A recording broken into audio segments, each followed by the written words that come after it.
पालिकावासीहरूले तपसिल अनुसारको नियम पालना गर्नुहुन हार्दिक अनुरोध छ।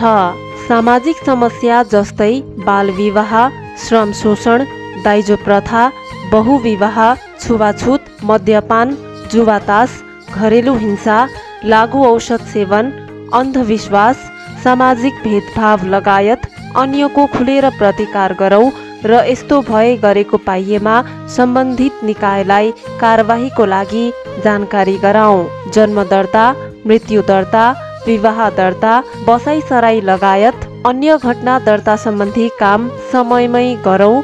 सभ्य र असल नागरिकको परिचय देऊ।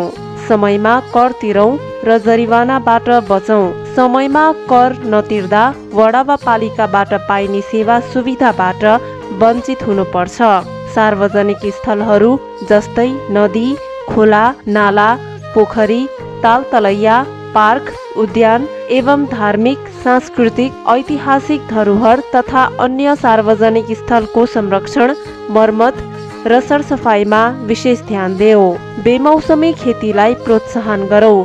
बाँझो जमिनमा सुन फलाओ भन्ने नारालाई आत्मसात गर्दै स्वदेशमै रोजगारी सिर्जना गरौँ। मेरो स्वास्थ्य मेरो जिम्मेवारी भन्ने नारालाई आत्मसात गरौँ।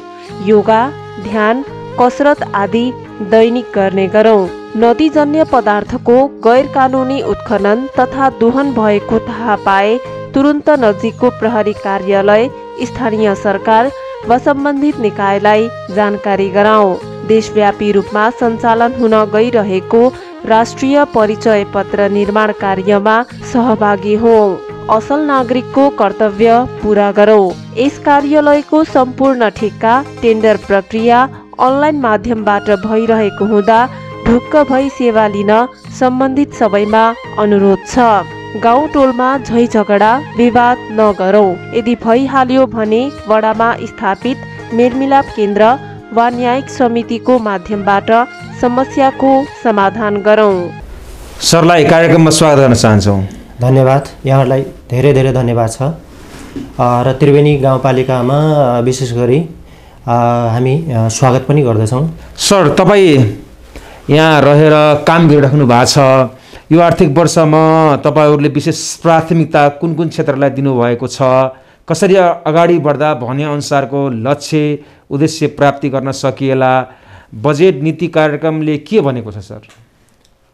विशेष गरेर हाम्रो चाहिँ यो आर्थिक वर्षमा अब बजेट चाहिँ 40 करोड हामीले जो विनियोजन गरेको बजेट छ त्यसमा पनि अब चाहिँ धेरै कुराहरू छ। जस्तो सशर्त अन्तर्गत चाहिँ विशेष गरेर विद्यालयको चाहिँ शिक्षा क्षेत्रतर्फ चाहिँ शिक्षक कर्मचारीको तलब भत्ताको कुराहरू भए। त्यसपछि चाहिँ स्वास्थ्य क्षेत्रतर्फ सशर्त अनुदान अन्तर्गत चाहिँ तोकेका कार्यक्रमहरूको चाहिँ एउटा निश्चित लक्ष्य नै हुन्छ।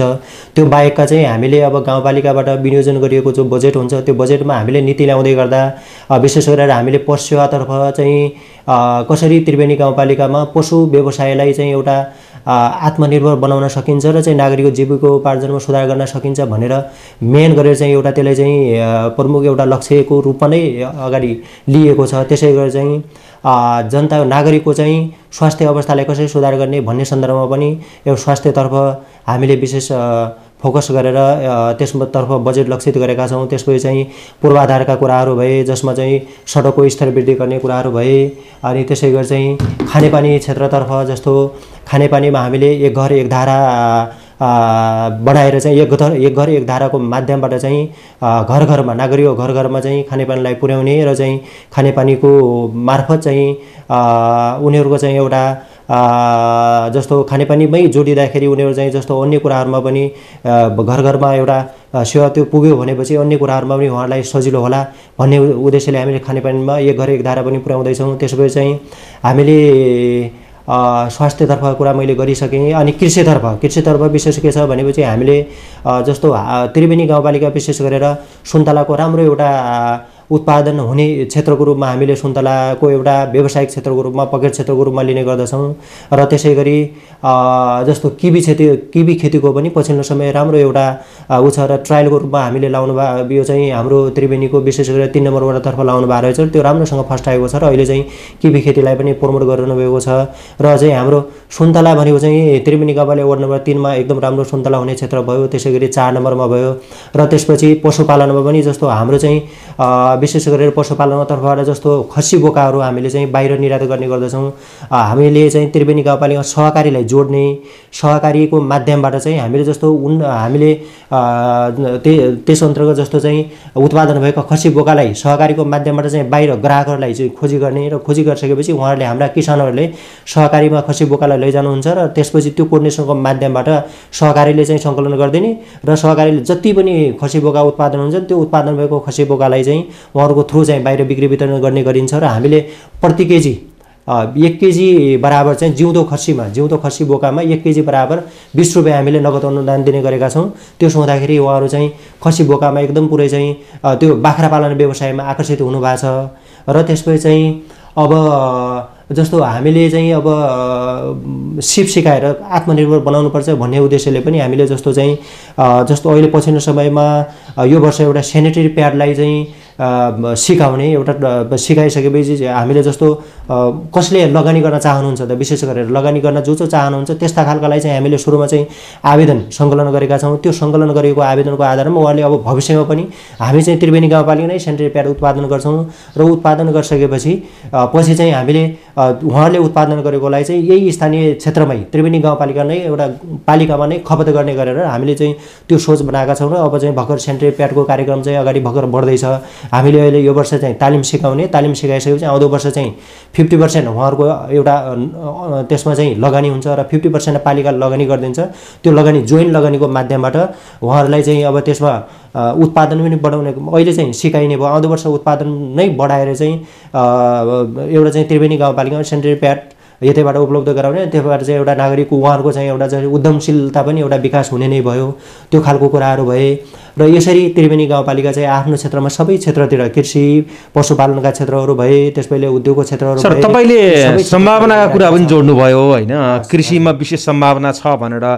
कृषि बाहेक अन्य कुन कुन कुराहरूलाई अगाडि बढाए यो गाउँपालिकालाई समृद्ध गर्न सकिन्थ्यो, के मान्नु भएको छ? हजुरले एकदम ज्यादै महत्त्वपूर्ण प्रश्न राख्नुभयो। अब यसमा हामीले कृषिलाई हामीले फस्टाउनका लागि सँगै अब जस्तो पर्यटन यातायात पूर्वाधारलाई पनि हामीले जोड्नुपर्ने हुन्छ।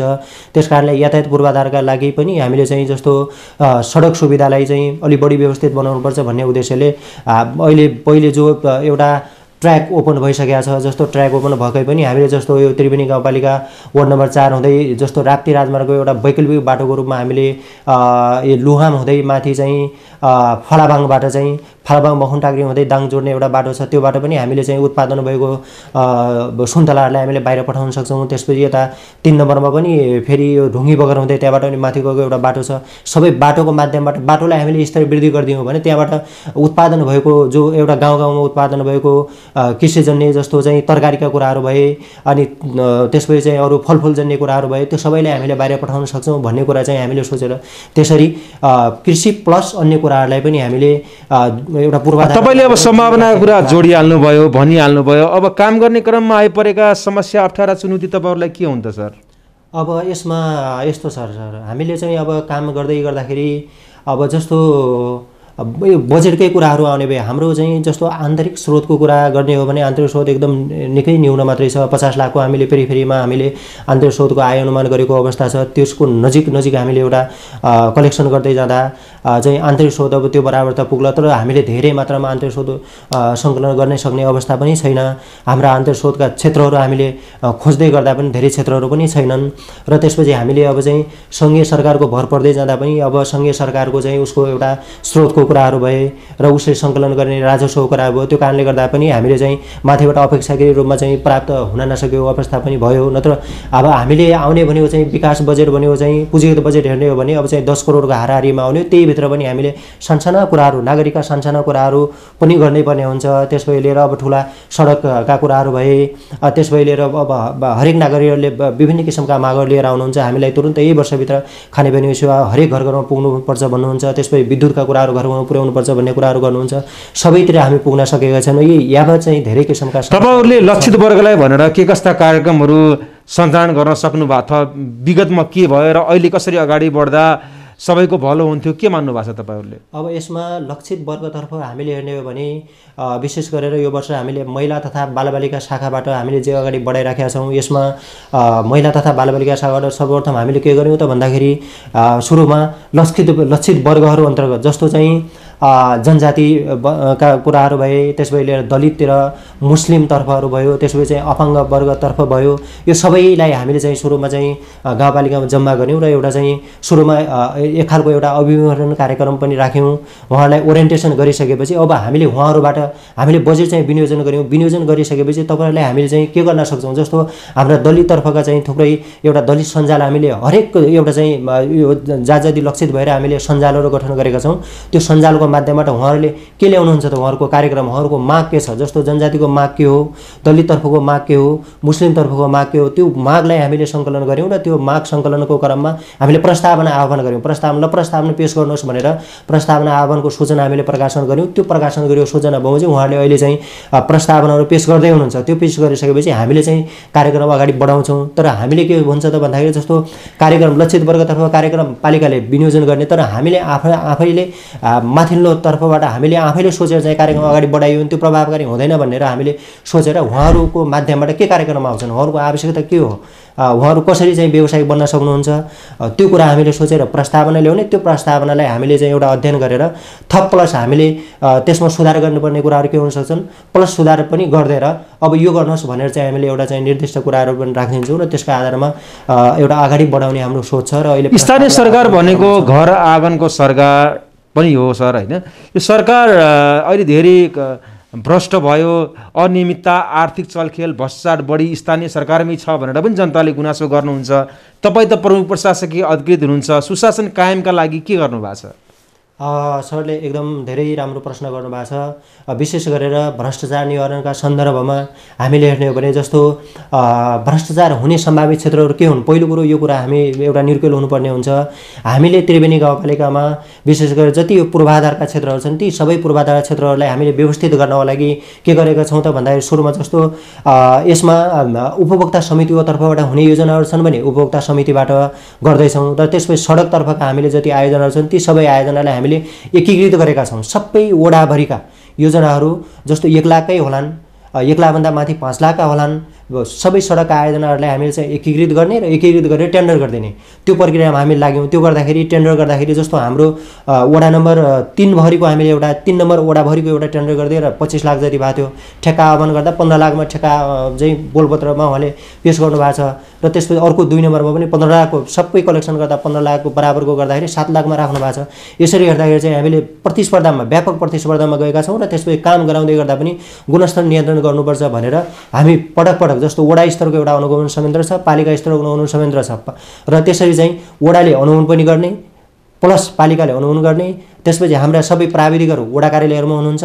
वडा कार्यालयमा बसेपछि उहाँले हरेक दिन उहाँहरूले चाहिँ योजनामा आफ्ना योजनाहरूमा चाहिँ उहाँहरू गइरहनु भएको छ। र त्यसपछि मैले फेरि के गरेको छु भने हरेक दिन उहाँहरूले चाहिँ गर्ने जो एउटा पूर्वाधारका कार्यक्रमहरू छन्, पूर्वाधारका आयोजनाहरू, ती आयोजनालाई कसरी व्यवस्थित बनाउने, कसरी गुणस्तरीय बनाउने, पछिल्लो सन्दर्भमा गुणस्तरको सन्दर्भमा समस्या आइरहेको सन्दर्भमा मैले के गरेको छु भने एउटा सञ्जाल एउटा जस्तो बनाएको छु। फेसबुकमा एउटा चाहिँ ग्रुप छ, त्यो ग्रुपमा वडा स्तरका सबै प्राविधिकको एउटा ग्रुप बनाएर मैले त्यसपछि चाहिँ हाम्रो इन्जिनियर साहबलाई र योजना शाखा प्रमुखलाई त्यसमा जोडेको छु। र हरेक दिन उहाँहरूले चाहिँ जस्तो कुलोको कुरा हो भने सिँचाइ कुलोहरू, सिँचाइ नहरहरू बन्दैछन् भने त्यहाँ प्रत्येक दिन के प्रगति भयो, जस्तो ढुङ्गा गिटी बालुवाको अनुपात कति मिलाएको छ उसले, त्यसपछि सिमेन्टको कुरा के छ त्यहाँ, अनि सरिया राख्दाखेरि कसरी राखेको छ, त्यो हरेक कुरा उहाँले रिपोर्टिङ गरेर आउनुहुन्छ। प्लस त्यसपछि लिएर मैले पनि फुर्सद मिलाएर हाम्रो इन्जिनियरको टिमलाई त्यसपछि लिएर चाहिँ योजना शाखा उपाज्यू हाम्रो अनुगमन संयन्त्र पनि प्लस हामी पनि त्यहाँ जोडिराखेका छौँ। त्यसो हुँदाखेरि चाहिँ एउटा गुणस्तर नियन्त्रण पनि हुने र त्यसले चाहिँ एउटा हुन सक्ने सम्भावित भ्रष्टाचारका कुरालाई निवारण पनि गर्ने र त्यसपछि हामीले पालिकाबाट हुने अन्य जो खरिदहरू हुन्छन् त्यो खरिद प्रक्रिया पूर्ण रूपमा हाम्रो सूचनामा जाने गर्दछ। भर्खर मात्रै हामीले उसलाई चाहिँ कृषिजन्य जस्तो कृषिजन्य क्षेत्रतर्फ हामीले एउटा चाहिँ कृषिजन्य औजारहरू हामीले चाहिँ खरिद गरेर चाहिँ उसलाई एउटा चाहिँ कृषकहरूलाई वितरण गर्ने भन्ने थियो। त्यसमा हामीले के गर्यौँ भन्दाखेरि भर्खर मात्रै टेन्डर आह्वान गरेका छौँ, त्यो टेन्डरमा गएको छ। त्यसै गरेर चाहिँ हामी हरेक जति खरिद प्रक्रिया हुन्छ त्यो खरिद प्रक्रियालाई पारदर्शी बनाउनेतर्फ पनि सोचेका छौँ। फेरि अर्को हाम्रो के छ भने जस्तो योजनातर्फ हामीले के गरेका छौँ भने योजना निर्माण भइसकेपछि उहाँले चाहिँ सम्पन्न भइसकेपछि त्योभन्दा अगाडि चाहिँ हाम्रो प्राविधिक जाने नै भइहाल्यो। सम्पन्न भइसकेपछि फेरि हामीले नयाँ काम हामीले के गरेका छौँ भने सम्पन्न गरिसकेपछि हामी उहाँहरूले अनुगमनको लागि निवेदन दिनुहुन्छ पालिकामा। त्यो अनुगमनको निवेदन दिइसकेपछि हामीले के गर्छौँ भनेपछि हामी अनुगमनमा जाने भयौँ। त्यो अनुगमनमा जाँदै गर्दाखेरि हामी यति गति अनुगमनमा आउँदैछौँ, तपाईँलाई त्यो वरपरका समितिका मान्छे बाहेक, समितिका मान्छे पनि हुने नै भयो, त्यो समितिका मान्छे बाहेक अन्य लाभग्राहीहरू अन्य उपभोक्ताहरू जो हुनुहुन्छ र अन्य सरकारवालाहरूलाई पनि हामीले त्यहाँ आयोजना स्तरमा बोलाउँछौँ। बोलाइसकेपछि हामीले त्यहाँ चाहिँ उहाँहरूलाई बोलाएर एउटा मुचुल्का जस्तो गठन गर्छौँ। त्यो मुचुल्कामा हामीले के बनाउँछौँ भने मुचुल्कामा जस्तो सडक हो भने सडकको टोटल लम्बाइ कति त, त्यसको सडकको चाहिँ एभरेज चौडाइ कति कति हुँदै जान्छ, त्यो नाप्दै जाँदा उहाँहरूलाई पनि सबैसँगै संलग्न गर्ने र त्यसपछि टोटलमा हामीले लम्बाइ यति बराबर लम्बाइ भयो, यति चौडाइ छ, एभरेज चौडाइ यति छ, एभरेज चाहिँ ऊ चाहिँ यति छ, त्यो ट्याक्कै हामीले विवरण राख्छौँ। यो विवरण बराबर भुक्तानी दिनु ठिक छ भनेर चाहिँ उहाँहरूले एउटा मुचुला गरिदिनुहुन्छ। त्यो कुरालाई राखेर हामीले भुक्तानीमा अगाडि बढ्छौँ। सर, स्थानीय सरकारमा तपाईँहरू कर्मचारी पनि हुनुहुन्छ, जनप्रतिनिधि पनि एकातिर हुनुहुन्छ, यति धेरै जनशक्ति हुँदाहुँदै पनि तीव्र गतिमा जसरी विकास गर्नुपर्ने थियो तपाईँहरूले गर्न सक्नु भएको छैन, किन होला? अब यो यसो हुँदो रहेछ। अब यसो हुँदै गर्दाखेरि हामीले अब विशेष गरेर जस्तो जनप्रतिनिधिको टिमले चाहिँ कानुन निर्माणको सन्दर्भमा र त्यसपछि उहाँहरूले विनियोजन गरेको बजेटलाई कार्यान्वयन गर्ने सन्दर्भमा केही समस्याहरू आयो भने त्यो समस्या बाधालाई फुकाउनको लागि विशेष गरेर कार्यपालिका बैठकहरूमा प्रस्तावहरू लैजाने, त्यसपछि फुकाउने, विभिन्न किसिमका ऐन नियमहरू निर्माण गरिदिने, त्यो कुराहरू उहाँहरूले पनि गरिदिइरहनु भएको छ। र त्यसरी एउटा कुराहरू भयो। र त्यसपछि हाम्रो चाहिँ कर्मचारीको टिमले के गर्छ भने मेरो माध्यमबाट चाहिँ सबै शाखा प्रमुखहरू त्यसपछि चाहिँ स्टाफ कर्मचारीहरू सबैको मासिक रूपमा मिटिङ हुने, या त्यसपछि हरेक दिन जसो हामीले के गर्छौँ भने बिहान चाहिँ हरेक दिन हाम्रो चाहिँ कर्मचारी साथीहरू चाहिँ यहाँ बिहान चाहिँ यही हाजिर लाउँदै गर्दा चाहिँ उहाँहरू चाहिँ यहाँ जम्मा भइरहनु भएको हुन्छ र उहाँलाई आजको दिनमा हामीले के गर्न सक्छौँ त, हरेक दिन हामीले चाहिँ ल यो शाखामा हामीले यो काम गर्ने, आज यतिभरि हामीले काम गर्नुपर्छ, यति काम जसै पनि टुङ्ग्याउनुपर्छ भनेर म एक तरिकाले भनेर आउँछु। र त्यसपछि सरहरूले पनि ठिक छ हामीले आज यो काम टुङ्ग्याउँदैछौँ भनेर भन्नुहुन्छ। यो हुँदा के हुँदो रहेछ भन्दाखेरि नागरिकले जस्तो कुनै सेवाको लिनवालाई ऊ आएछ भनेपछि उहाँहरूले पेस गरिरहनु भएको हुन्छ, आज यो काम टुङ्ग्याउनै पर्नेछ सर, आज यसरी चाहिँ हामी अगाडि बढ्नुपर्छ भन्ने हुन्छ। त्यसपछि त्यो कम्युनिकेसनको कुरा शाखागत रूपमा कम्युनिकेसन भएन भनेपछि त्यहाँ फेरि नागरिकले दुःख पाइरहेको हुन्छ। त्यसो हुँदाखेरि बिहानै हरेक दिन बिहान चाहिँ शाखागत रूपमा कम्युनिकेसनको लागि मैले नै जस्तो कुनै चाहिँ एउटा कुनै फाइल मानौँ जस्तो त्यही फाइल योजनासँग सम्बन्धित भयो, त्यही फेरि यता कृषिसँग सम्बन्धित भयो भने आज ल त्यहाँ योजनामा काम टुङ्ग्याएर त्यसपछि कृषिले फेरि कृषि शाखा प्रमुखले काम टुङ्ग्याएर त्यसपछि तुरुन्तै हामीले समयमै चाहिँ कार्यालय प्रमुख समक्ष पेश गर्नु होला भन्ने कुरा मैले राखेर आउँछु। यसो हुँदाखेरि चाहिँ कार्यालय प्रमुखबाट हुने कामहरू समयमै हुने, नागरिकले पनि दुःख नपाउने काम चाहिँ यसरी भइराखेकै छ र काम हामीले समयमै गरिराखेका छौँ। तर के हुँदो रहेछ भन्दाखेरि हामीले सोचेअनुसार नै काम सम्पन्न गर्नलाई केही कुरा के हुँदो रहेछ भन्दाखेरि जस्तो हाम्रो स्थानीय तहमा विशेष गरेर कर्मचारीमा हुनुपर्ने जो एउटा विशेषज्ञता दक्षता जो हो त्यो दक्षता चाहिँ प्राप्त हुँदै जाने कुराहरू हो। यो भर्खर चाहिँ अब स्थानीय तह नै गठन भएको कति नै भएको छ र हाम्रो कर्मचारीहरू पनि भर्खर अब चाहिँ लोकसेवाबाट चाहिँ एउटा प्रतिस्पर्धात्मक परीक्षा पास गरेर आउनु भएको छ। त्यहाँको चाहिँ एउटा लोकसेवाको करिकुलम र हाम्रो चाहिँ यो कार्यक्षेत्रमा काम गर्दै जाँदा आउने त्यो कार्यक्षेत्रका कुराहरू हुँदाखेरि त्यो एउटा तालमेल मिलेर आएको छैन क्या। कोर्समा र हामीले पढ्ने कुरा र गर्ने कुराहरू हामीले काम गर्ने कुरा त्यो बिचमा चाहिँ एउटा सामिप्यता नहुँदाखेरि काम गर्ने कुराहरूमा केही चाहिँ त्यहाँ चाहिँ अब अन्तमा यो भनिदिनु सर, अब भावी सोच योजना कस्तो राख्नुपर्छ यस गाउँपालिकाले र तपाईँ जहिलेसम्म यहाँ बस्नुपर्छ सबैको साथ सहयोग तपाईँलाई कस्तो हुनुपर्छ, कसरी अगाडि बढ्नुहुन्छ तपाईँ भविष्यमा स्पष्ट पारिदिनुहोस्।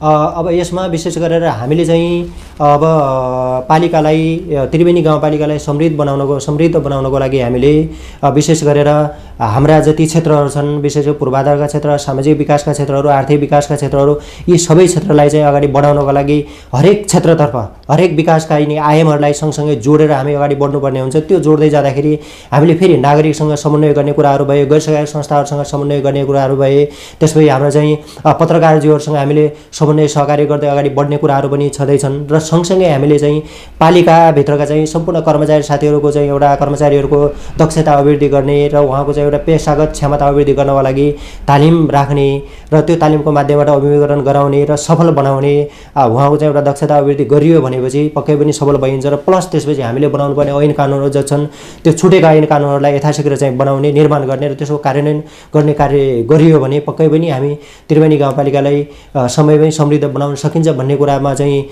एकदम चाहिँ म त्यो भन्न सक्छु। र सँगै फेरि अर्को कुरो, म आफै चाहिँ यहाँ चाहिँ त्रिवेणी गाउँपालिका रहँदासम्म मैले के सोचेको छु भने म हरेक दिन कार्यालयमा हरेक दिन उपस्थित हुने र जस्तो कहिलेकाहीँ मानौँ एउटा चाहिँ तालिम होला, कहिलेकाहीँ तालिममा जानुपर्ने कुराहरू, त्यसपछि सँगै तहतर्फ चाहिँ एउटा केही कुराहरू माग गर्ने, जस्तो योजनाहरू माग गर्दा जाने कुराहरूमा चाहिँ एउटा कुरा भयो। नत्र म हरेक दिन चाहिँ कार्यालयमा उपस्थित भएर नागरिकको सेवातर्फ केन्द्रित हुनेतर्फ म लक्षित हुनेछु भन्ने कुरा चाहिँ म राख्न चाहन्छु। र यति गरियो भने पक्कै पनि त्रिवेणी गाउँपालिका समृद्ध हुनेछ भन्ने कुरा चाहिँ म आशा राख्न चाहन्छु। समय र जानकारी दिनुभयो, धन्यवाद सर। यहाँहरूलाई पनि विशेष धन्यवाद दिन चाहन्छु।